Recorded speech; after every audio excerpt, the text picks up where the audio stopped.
निशंक होई रे मना, निर्भय होई रे मना, प्रचंड स्वामी बळपाठीशी नित्य आहे रे मना, अतर्क्य अवधूत हे स्मरणगामी, अशक्य ही शक्य करतील स्वामी. श्री स्वामी समर्थ सगळ्यांना. मी वैष्णवी तर आपल्या चॅनलमध्ये तुमचे मनापासून स्वागत करते आणि तुमचा आजचा दिवस खरंच खूप शुभ जावो यासाठी स्वामी चरणी प्रार्थना करते आणि व्हिडिओला सुरुवात करते. आपल्या सगळ्यांना एक गोष्ट महत्त्वाची वाटते ती म्हणजे तारक मंत्र.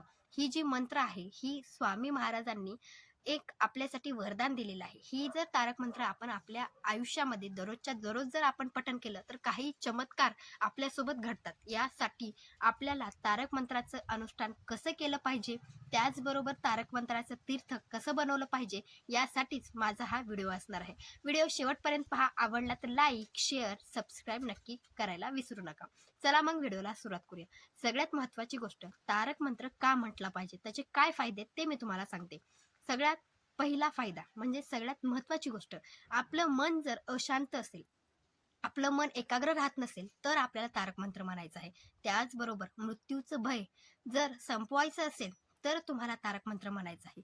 त्याचबरोबर आपल्याला असं वाटते की एखादी इच्छा जर पूर्ण व्हावी, जी तुम्हाला वाटते ती इच्छा, त्यासाठी तुम्हाला तारक मंत्र म्हणायचं आहे.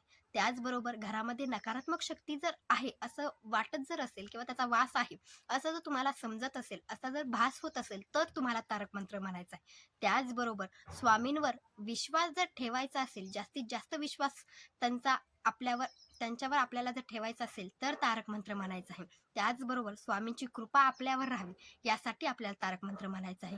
किंवा घरामध्ये एखादा आजारी असेल, मानसिक त्रास असेल किंवा शारीरिक त्रास असेल, या गोष्टी जर कमी करायच्या असतील तर तारक मंत्र म्हणायचं आहे. तारक मंत्राचाच अर्थ असा आहे किंवा तारक मंत्र या शब्दामध्येच असं आहे की तारण करणारा, तारण करून घेणार, तो म्हणजे तारक मंत्र आहे. तारक मंत्र आपल्याला स्वामी महाराजांनी एक मंत्र असा दिलेला आहे, एक त्यांनी अशी ऊर्जा दिलेली आहे ज्याच्यामुळे आपल्याला असं वाटतं की स्वामी महाराज आपल्यासाठी सर्वस्व आहे. यासाठी आपल्याला तारक मंत्राचं अनुष्ठान आपल्या घरामध्ये करायचं आहे. ते तुम्ही 11 दिवसाचं करू शकता किंवा तुम्ही 21 दिवसाचं तारक मंत्राचं अनुष्ठान करायचं आहे.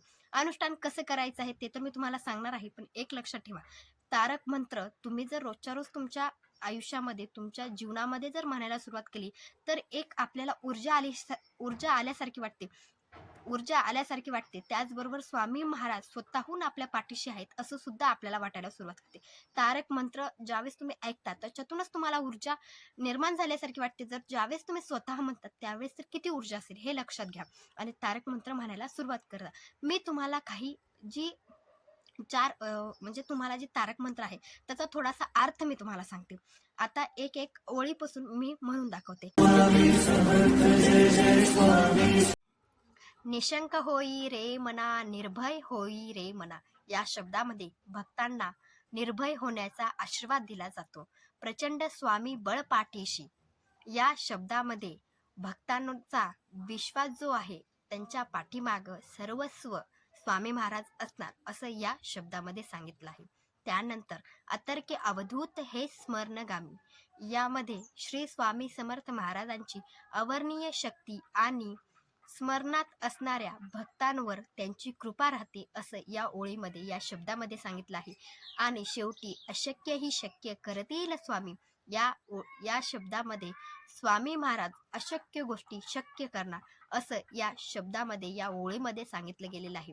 यामुळे आपल्याला एक ऊर्जा निर्माण होते हे तुम्हाला समजलं असेल. समजा या 4 ओळीमध्येच किंवा अशक्य ही शक्य करतील स्वामी ह्याच्यामध्येच आपल्याला समजून जातं की अशक्य गोष्टी शक्य करणार ते आपले स्वामी महाराज आहेत. यासाठी आपल्याला तारक मंत्र आपल्या घरामध्ये रोजच्या रोज म्हणायचाच आहे, हे लक्षात ठेवा. आता सगळ्यात महत्त्वाची गोष्ट की तुम्हाला समजलं आहे की तारक मंत्र का म्हटला पाहिजे. आता महत्त्वाची गोष्ट की तारक मंत्राचं अनुष्ठान कसं करायचं आहे, केव्हा करायचं आहे. आता स्वामी प्रकट दिन 31 मार्चला आहे. या निमित्त आपण खूप सेवा करत असतो, त्यामध्ये तारक मंत्राची पण सेवा आहे. पण ज्यांच्या घरामध्ये ज्या अडचणी आहेत त्या अडचणी नाहीशा जर करायच्या असतील किंवा स्वामींची कृपा आपल्यावर राहावी असं जर वाटत असेल तर तुम्ही तारक मंत्राचं अनुष्ठान करू शकता. अनुष्ठान म्हणजे तुम्हाला तारक मंत्र रोजच्या रोज आपल्या घरामध्ये म्हणायचं आहे. तुम्ही 11 दिवसाची सेवा करू शकता, म्हणजे 11 दिवसाचं अनुष्ठान करू शकता किंवा तुम्ही 21 दिवसाचं अनुष्ठान करू शकता. 21 मार्च ते 31 मार्च ही 11 दिवसाचं अनुष्ठान. आणि ज्यांना 21 दिवसाचं अनुष्ठान करायचं आहे त्यांनी 11 मार्च ते 31 मार्च पर्यंत 21 दिवसाचं अनुष्ठान तुम्ही तारक मंत्राचं करू शकता. म्हणजे तुम्हाला 11 मार्च पासून तारक मंत्राचं अनुष्ठान करायला सुरुवात करायचं आहे. एक लक्षात ठेवा, अनुष्ठान करत असताना तुम्ही तुम्ही देवघराच्या म्हणजे ज्या ठिकाणी आपले स्वामी महाराजांचा फोटो असेल त्या ठिकाणी बसूनच तुम्हाला अनुष्ठान करायचं आहे, तारक मंत्र म्हणायचं आहे. तुमच्या खाली आसन घ्यायचं आहे, त्याच्यावर तुम्हाला बसायचं आहे आणि तारक मंत्र म्हणायचं आहे. तारक मंत्र म्हणत असताना दिवा प्रज्वलित असला पाहिजे, उदबत्ती लावलेली पाहिजे. ह्या गोष्टी सुद्धा तुम्हाला महत्वाच्या आहेत. 11 तारखेपासून अनुष्ठान करायला सुरुवात करू शकता. तर अनुष्ठान करत असताना तुम्हाला संकल्प पण करावा लागतो. म्हणजे तुमची जी इच्छा आहे ती पूर्ण जर करायची असेल किंवा तुम्ही जी अनुष्ठान 21 दिवसाचं करणार असाल किंवा 11 दिवसाचं अनुष्ठान जी करणार आहात ती त्याच्यामध्ये किती प्रामाणिकता आहे हे हे असण्यासाठी तुम्हाला संकल्प करायचा असतो.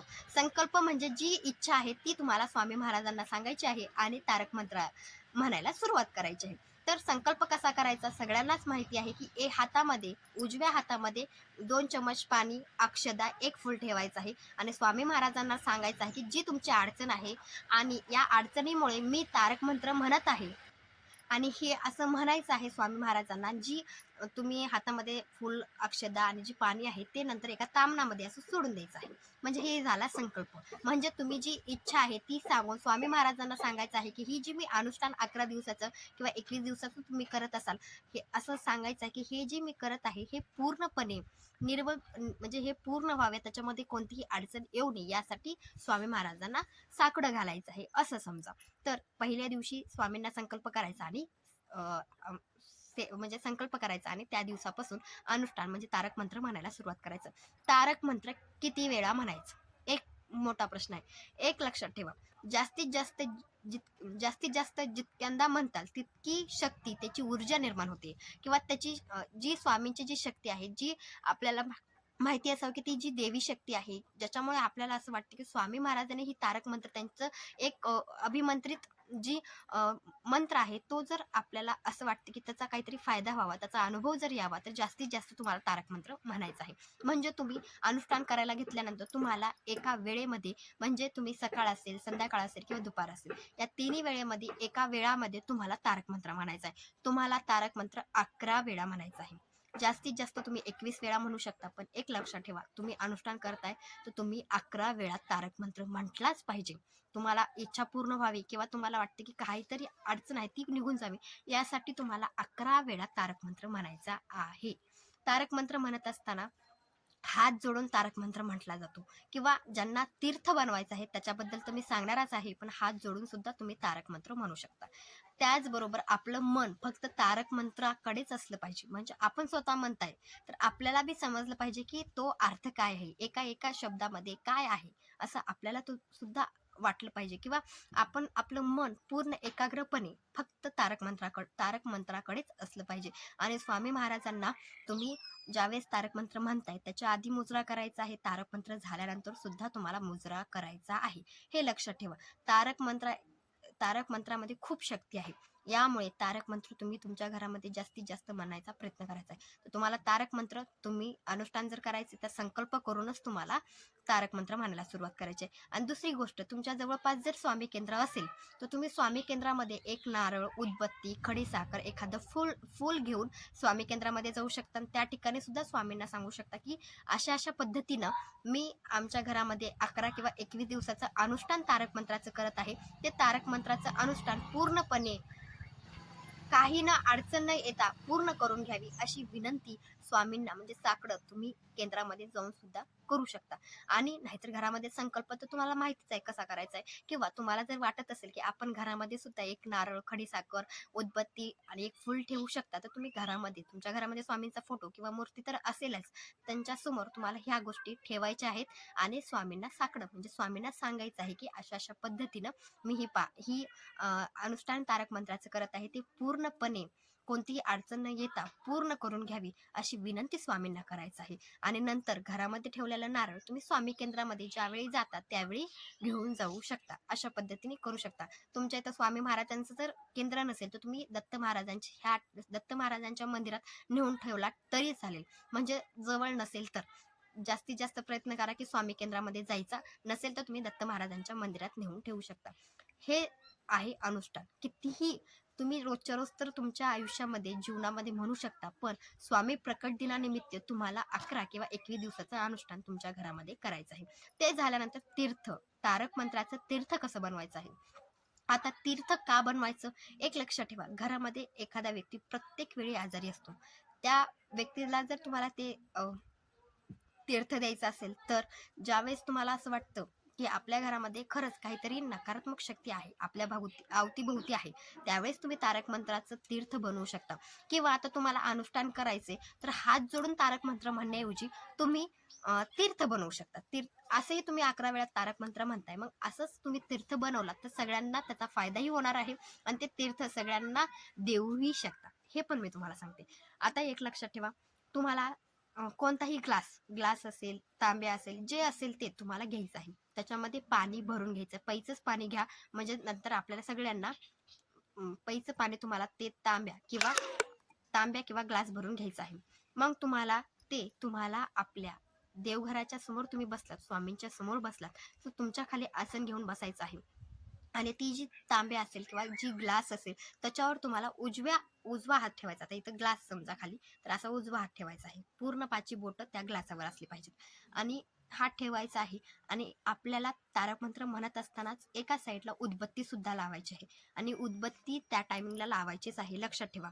आणि नंतर हात ठेवून तुम्हाला तारक मंत्र म्हणायला सुरुवात करायची आहे. पाठ नसेल तर तुम्ही एका साईडला फोन ठेवा आणि तारक मंत्र म्हणत म्हणत तुम्ही म्हणजे तारक मंत्र बघून म्हणू शकता. आणि पाठ असेल तर खूप चांगली गोष्ट आहे.